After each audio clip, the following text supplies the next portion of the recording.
رمضان فأمر لا شك فيه. نعم. في أي ليالي أو أيام رمضان فينا إمتى؟ هو ده اللي فيه الكلام.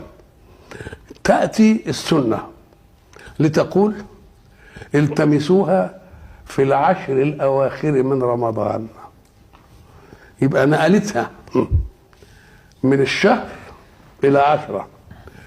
وآيات وأحاديث أخرى التمسوها في وتر العشر الأخير من رمضان، وفيه تانية التمسوها في شفع الأخير من رمضان.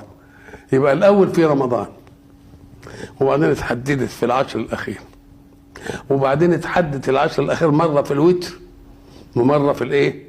ومرة في الشفع. طب ما قالهاش نبع ليه كده؟ قال لك لأنها لو قال لك نبعا وحددها ستحتفل بها مرة واحدة، ولكن قال تلتمسها في العشر هتلتمسها في 10 أيام. نعم، تلتمسها في وتر ولا في شفع يبقى النص.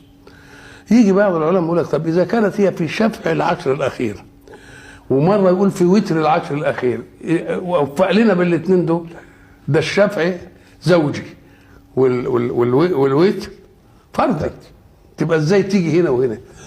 نقول له خد بالك من العبارة، التمسوها في العشر الأخير من رمضان.